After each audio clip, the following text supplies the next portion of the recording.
Hello, everybody, and welcome back to the Data Playbook. Now that we've gone through all the Sunday games, we just have Sunday night left, so let's look at Seattle at Washington. Looking at the details of this game, we have Seattle favored on the money line with a spread of 3 points and a total line of 48.5. Getting into the rankings, you have a bit of an up and down Seattle team with a scoring rank of 5 and an allowed scoring rank of 6, so they're very good at scoring and very good at preventing their opponents from scoring. They also have a passing rank of 4, but an allowed passing rank of 28, yet they have an allowed rushing rank of 3. So really good at stopping the rush, very bad at stopping the pass. And the rest of their statistics here are kind of mediocre, middle of the road, other than the allowed tight end rank, which matches up with their passing rank. For Washington, everything's a little bit more subpar, especially for their scoring ranks. Their passing rank's just about average. Their allowed rushing rank is also very poor, which matches up with their allowed tight end rank for the most part, except for a little better, so they're a little better against tight ends than average, but really their defensive passing game is not really that good. The one thing that to highlight is that they do have a really good rushing rank, and then I'll just reflect those down here with the averages, which is how these rankings are made. Getting into quarterbacks, you have Sam Darnold and Jaden Daniels. Darnold has averaged 15.7 fantasy points per game, while Jaden Daniels has averaged 19.2 per game. Sam has had 4 passing interceptions and 2 fumbles lost due to sacks. Jaden Daniels has had 1 passing interception, 1 fumble lost due to a sack, and 1 other rushing fumble. Just flipping these over to the averages. And then looking at the carry share pie, you have Sam Darnold with a very small slice. It doesn't really show up here very well, but it's less than 5%. Jaden Daniels, though, runs the ball a lot more with an average of 8.8. Getting almost 21% of the team's carry share. Looking at the running backs, you have Kenneth Walker and Ja'Cory Krosky-Merritt. Walker has an average of 10.7 fantasy points per game this season, and Krosky-Merritt has an average of 9.1 per a game this season. Also, between the two, Merritt is the only one with rushing fumbles this season. Flipping over their averages and looking down week by week, as well as their team share, you have Kenneth Walker with 50.8% of the team's carry share. And that's just to note that 38.5% of the other share comes from Zach Charbonnet.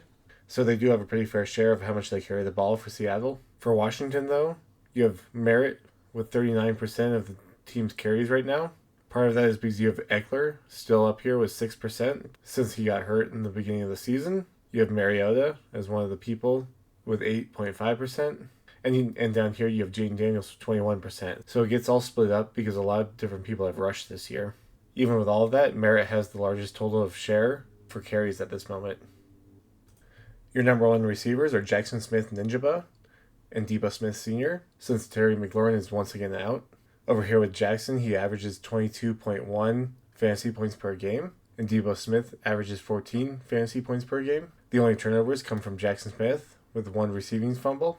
If I flip over their averages, Jackson Smith gets the largest share of his team's receiving yards, with 47.3% of his team's total receiving yards. And over here, Debo gets about 20% of his team's total receiving share.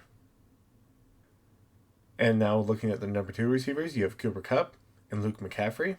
Cooper Kupp has averaged 8.2 fantasy points per game this season, and Luke McCaffrey has just averaged 6.4.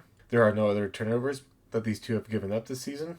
And then you have your averages along with their team share, with Cooper Kupp getting 16.9% of the team's total receiving share, and Luke McCaffrey getting 12.1% of the team's total receiving share. Finally, ending with the tight ends, you have A.J. Barner and Zach Ertz.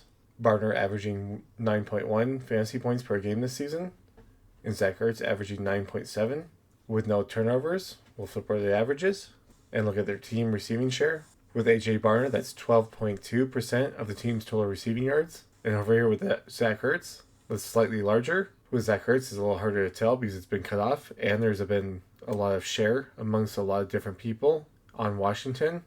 But given that this is about 19.5%, I'm going to guess it's a little less, about 17, 16, maybe up to 18%, somewhere in there.